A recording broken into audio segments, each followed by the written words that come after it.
नमस्कार दोस्तों, आज क्लास 8 के बारे में हैंडमेड नोट्स के बारे में चर्चा करेंगे। इसमें देखेंगे सर क्या क्या बताए थे क्लास 8 में हमको शॉर्ट फॉर्म में।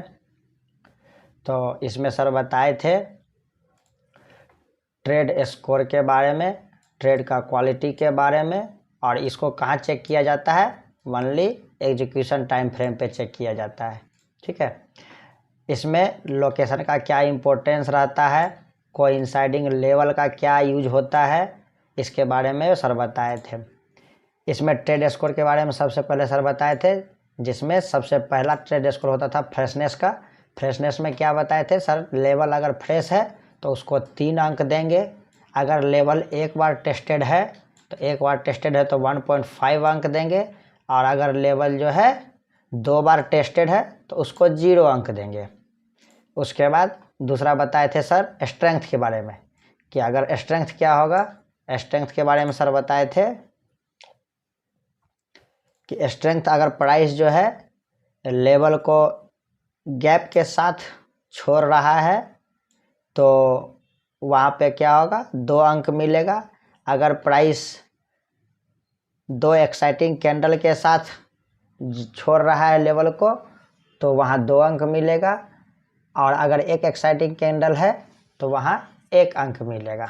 इसमें फिर उसके बाद सर बताए थे कि टाइम एट द बेस, तीसरा पॉइंट जो कंसीडर करने के लिए सर बोले थे वो time at the base consider करने बोले थे। तो टाइम एट द बेस में क्या बताए थे कि अगर 1 से 3 बेस कैंडल है तो 2 अंक मिलेगा, अगर 4 से 5 बेस कैंडल है तो 1 अंक मिलेगा, और अगर इससे ज़्यादा बेस कैंडल है तो कोई अंक नहीं मिलेगा। इसमें देखिए सर वही बताए थे, फ्रेशनेस का देंगे ट्रेड स्कोर, फिर स्ट्रेंथ का देंगे ट्रेड स्कोर, फिर time at the base. Level fresh है तो 3 अंक, लेवल टेस्टेड है तो 1.5 अंक, 1.5 अंक, और लेवल अगर 2 बार टेस्टेड है तो 0 अंक। फिर लेवल अगर 2 एक्साइटिंग कैंडल के साथ ऊपर आया है प्राइस तो वहाँ पे 2 अंक, अगर एक एक्साइटिंग कैंडल के साथ या गैप एक्साइटिंग कैंडल गैप के साथ है तो 2 अंक, और अगर सिंगल एक्साइटिंग कैंडल है बिना गैप का तो वहाँ 1 अंक। अगर लेवल में 1 से 3 बेस कैंडल है तो 2 अंक, 4 से 5 बेस कैंडल है तो 1 अंक, और 5 से ज़्यादा बेस कैंडल है तो उस लेवल को हम लोग कंसीडर ही नहीं करेंगे, वहाँ 0 अंक हो जाएगा। ठीक है,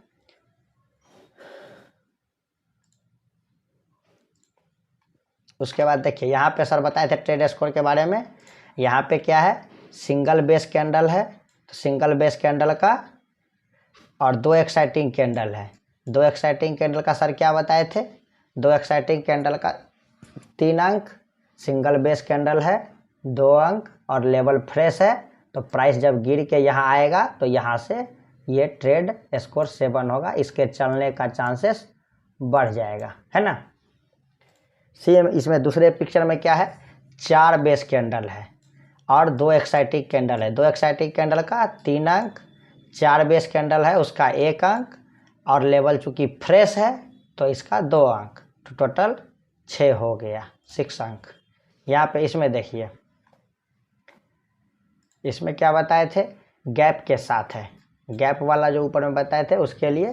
तो यहाँ देखिए गैप के साथ है तो उसका 2 अंक, लेवल फ्रेश है तो उसका 2 अंक, सिंगल बेस कैंडल है तो 2 अंक, तो ये 7 अंक हो गया। इसमें देखिए 4 बेस कैंडल है और बिना गैप का है, और चूँकि सिंगल लेग आउट है, यहाँ 2 लेग आउट है तो उसका मिल गया 3 अंक, बट यहाँ पे सिंगल लेग आउट है तो इसीलिए।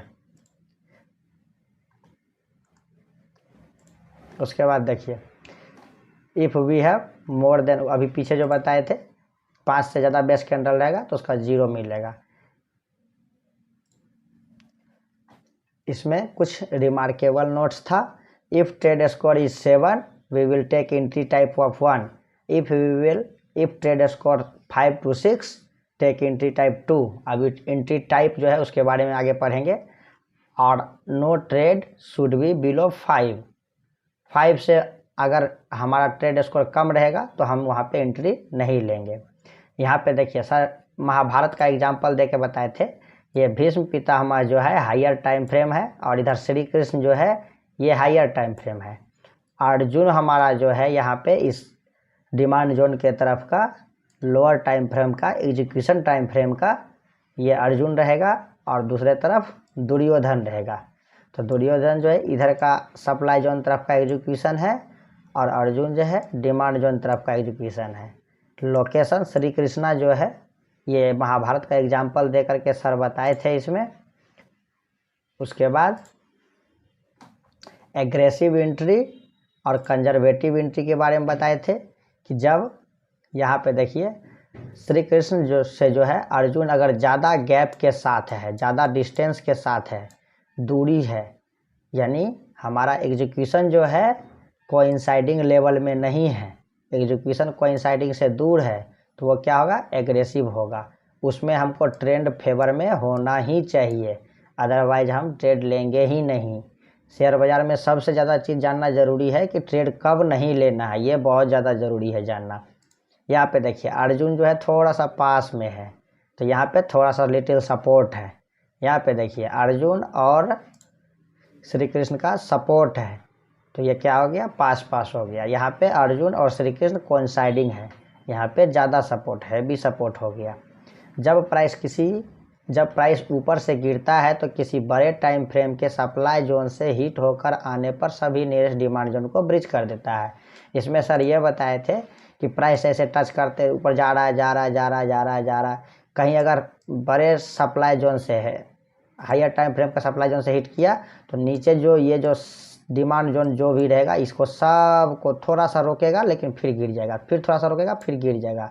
जो बड़ा टाइम फ्रेम का जो डिमांड जोन रहेगा यहाँ कहीं पे नीचे में, वहाँ पे जा कर के क्या होगा कि प्राइस को रुकेगा, वहाँ पे जाकर रुकेगा, उसके पहले प्राइस नहीं रुकेगा। कोइंसाइडिंग लेवल पावरफुल होता है, मैक्सिमम चांस होता है प्रॉफिट का। इसमें कोइंसाइडिंग लेवल ये जो सर जो ऊपर में बताए थे, यहाँ पे देखिए ये जो कोइंसाइडिंग लेवल है, इस कोइंसाइडिंग लेवल का सर बताए थे कि अगर कोइंसाइडिंग लेवल होता है यहाँ पे प्राइस जब ऊपर से गिरते गिरते आएगा वो यहाँ से सीधा बाउंस बैक मारेगा, है ना।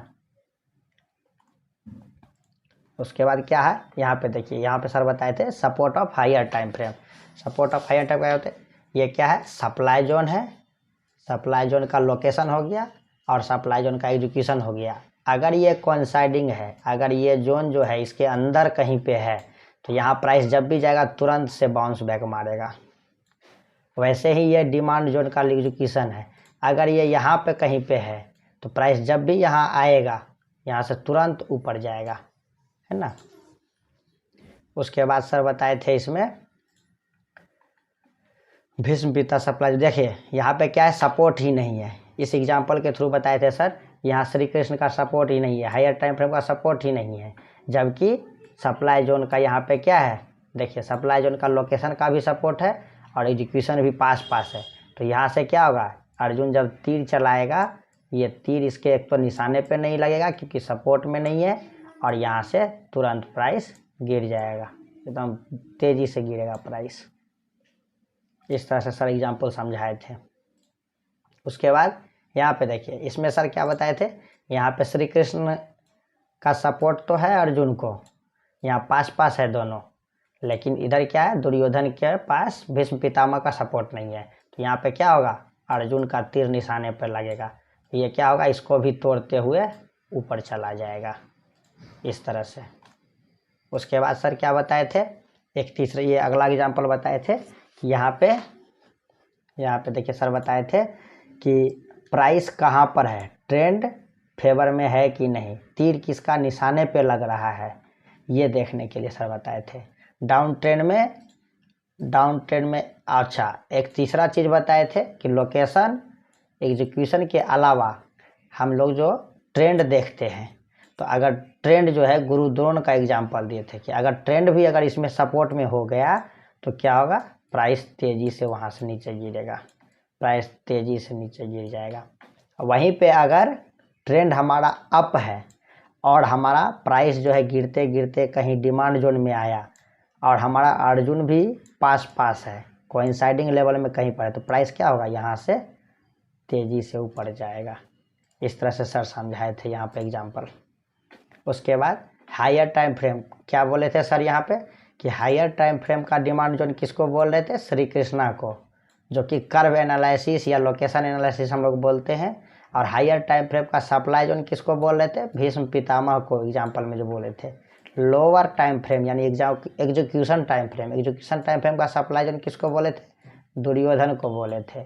और उसका डिमांड जोन किसको बोले थे, अर्जुन को। ये एग्जीक्यूशन हो गया। यहाँ पे बेस्ट ऑफ बेस्ट हमको ढूंढना है, अच्छा से अच्छा लेवल ढूंढना है। इंटरमीडिएट टाइम फ्रेम का सप्लाई जोन और डिमांड जोन, यहाँ सप्लाई जोन डिमांड जोन नहीं होगा, यहाँ पे ट्रेंड होगा। इंटरमीडिएट टाइम फ्रेम पे क्या देखते हैं हम लोग, ट्रेंड देखते हैं। तो ट्रेंड क्या होगा, गुरु द्रोण हो जाएगा। तो ये एक डिमांड जोन में भीम हो जाएगा और सप्लाई जोन में गुरु द्रोण हो जाएगा। महाभारत के एग्जाम्पल से अच्छे से सर समझाए थे इसके बारे में। उसके बाद सर बताए थे टारगेट कहाँ पे लेना है। तो टारगेट लेने के लिए सर बताए थे इंटरमीडिएट टाइम फ्रेम का जो सबसे नज़दीक का प्रॉक्सिमल लाइन होगा, चाहे वो जितना रिस्क रिवार्ड दे दे। 80% केस में क्या होगा, ये रिस्क रिवार्ड जितना भी मिले, चाहे 1.5 का मिले, चाहे 1.4 का मिले, या 1:2 का मिले, जितना मिलेगा, अगर दोगुना टारगेट मिल रहा है तो वो आपको 80% केस में एक्यूरेट होगा। उसके बाद बेस्ट जोन का क्या बताए थे सर, बेस्ट लेवल का बेस्ट जोन किसको बोलेंगे उसके बारे में सर बताए थे। तो उसके बारे में सर बोले थे कि लोकेशन और एग्जीक्यूशन दोनों क्या होगा, कोइंसाइडिंग होगा। अगर कोइंसाइडिंग होगा तो क्या होगा, प्राइस जैसे ही उसमें आएगा तुरंत रिएक्शन देगा। चाहे वो सप्लाई जोन का केस होगा, वहाँ से तुरंत रिएक्शन देगा। चाहे वो डिमांड जोन का केस होगा तो डिमांड जोन में तुरंत रिएक्शन देगा। एग्जीक्यूशन पर जो हम लोग देखेंगे लेवल, वो 7/7 होना चाहिए मार्किंग ट्रेड स्कोर। एग्जीक्यूशन की क्लोजिंग क्या होनी चाहिए, अच्छी होनी चाहिए, प्रीवियस सप्लाई जोन या डिमांड जोन के ऊपर। जैसे हमारा यहाँ से कहीं से प्राइस गिर रहा है, तो जब डिमांड जोन से हिट होगा ना, तो वो क्या होगा, इसके ऊपर कहीं पे क्लोज होना चाहिए। इसके ऊपर क्लोज होके जब आएगा तो ये यहाँ से चलेगा ट्रेड, ऐसे बताए थे सर यहाँ पर। उसके बाद क्या बताए थे यहाँ पर कि प्राइस क्या होगा उसके बारे में। Price Arjun means execution time frame का जोन कहाँ बन रहा है, प्राइस लोकेशन टाइम फ्रेम से कितना दूर लेना पड़ेगा उसके बारे में, कितना एग्रेसिव है। यहाँ देखिए श्री कृष्णा से अर्जुन क्या है, बहुत दूर है। तो इस कंडीशन में क्या होगा, प्राइस ऊपर तो जाएगा लेकिन वहाँ से गिर जाएगा, रिस्क रिवार्ड हो सकता है ज़्यादा नहीं देगा। यहाँ पे जब रहेगा तो क्या होगा, प्राइस थोड़ा सा रिएक्शन देगा। यहाँ तो तोड़ करके सीधे नीचे आ जाएगा, बट यहाँ पे क्या होगा, थोड़ा सा रिएक्शन दे करके फिर हो सकता है गिरेगा। सेलिंग प्रेशर कितना है इस पर डिपेंड करेगा। यहाँ पे क्या हुआ है, प्रॉपर कोइंसाइडिंग तो नहीं है लेकिन एकदम पास है। तो इसमें क्या होगा, प्राइस गिर के आएगा लेकिन यहाँ से फिर ऊपर चला जाएगा। और अगर कोइंसाइडिंग लेवल है तो यहाँ पर तो निश्चित रूप से रिएक्शन देगा और निश्चित रूप से आपका रिस्क रिवार्ड जो भी होगा वो आपको मिलेगा। टारगेट के बारे में इसमें सर बताए थे। इसमें सर क्या बताए थे कि बाइंग में मिनिमम टारगेट 1:2 यानी 1 रुपया के स्टॉप लॉस पे 2 रुपये का प्रॉफिट होना ही चाहिए। अगर नहीं मिलता है तो क्या करना है, अवॉइड करना है। और अगर बीच में कहीं क्वालिटी का सप्लाई जोन मिल जाता है तो हमको क्या करना है, ट्रेड को अवॉइड करना ही करना है। विंडो गैप में टारगेट ट्रेड कैसे करेंगे, विंडो गैप में क्या आता है, गैप अप और गैप डाउन ओपनिंग। अगर कोइंसाइडिंग विंडो गैप का मतलब यही हुआ कि गैप अप खुलेगा प्राइस या गैप डाउन खुलेगा। मतलब प्राइस कल जो है जैसे सेलिंग था तो यहाँ पे क्लोज हुआ, यहाँ पे ओपन हुआ, यहाँ पे क्लोज हुआ, लो तो ये लगाया, हाई तो ये था। तो विंडो गैप में अगर गैप अप ओपनिंग होना है तो इस क्लोजिंग प्राइस से प्राइस ऊपर ओपन हो रहा है और ऊपर जा रहा है तो ये गैप अप कहलाएगा। अगर प्राइस नीचे ओपन हो रहा है तो ये गैप डाउन कहलाएगा। अगर कोइंसाइडिंग लेवल कमज़ोर है, वीक है, only time at the base के कारण से, यानी 4, 5, 6, 7, ऐसे तो सर बताए थे कि 5 से ऊपर रहेगा तो अवॉइड ही करना है। लेकिन अगर 5, 6, 7 कैंडल बेस कैंडल है तो उसको कंसीडर तभी किया जाएगा जब उसका फ्रेशनेस और स्ट्रेंथ, इस दोनों में कोई कंप्रोमाइज़ नहीं हो रहा है। ये मतलब ये है कि लेवल फ्रेश है, टेस्टेड नहीं है, और वहाँ से जो है हमारा एक्साइटिंग कैंडल जो है क्लोजिंग जो है बेस्ट ऑफ बेस्ट है, एक्सप्लोसिव लेग आउट है, तो उस कंडीशन में हम उसको कंसीडर करेंगे। मतलब ये हुआ कि यहाँ पे बेस बहुत ज़्यादा कैंडल है, ठीक है, ढेर सारा बेस है, 5-6 बेस कैंडल है, और प्राइस जो है यहाँ पे कहीं पे ऐसे गिरा है, ऐसे गिर के आया है प्राइस, और यहाँ पे कंसोलिडेट कर रहा है प्राइस। तो जब यहाँ से प्राइस का मूवमेंट हो ना, तो वो कैसे मूवमेंट हो कि एकदम बड़ा बड़ा कैंडल बन के अच्छे से अच्छे लेग आउट में, और इसके ऊपर क्लोजिंग दे, इसके लेवल के ऊपर भी क्लोजिंग भी दे, और एक्साइटिंग कैंडल जो हो वो बड़ा बड़ा बने, एक्सप्लोसिव टाइप का। तो उस कंडीशन में क्या होगा कि हमारा प्राइस जो गिर करके ये कंसोलिडेट हुआ है ना, तो ये सारा लेवल को तोड़ते हुए प्राइस अगर बड़ा बड़ा एक्साइटिंग कैंडल बन के यहाँ पे प्राइस ऊपर गया है, तो प्राइस जब भी गिर के इस लेवल पे आएगा, यहाँ से प्राइस रॉकेट हो जाएगा, अच्छा रिस्क रिवार्ड देगा यहाँ पर, ठीक है। धन्यवाद। आप लोग लाइक नहीं करते हैं, ये बहुत गलत बात है। वीडियो को लाइक तो कम से कम कर दीजिए, इसमें तो कोई पैसा नहीं लगता आपका। बहुत बहुत धन्यवाद।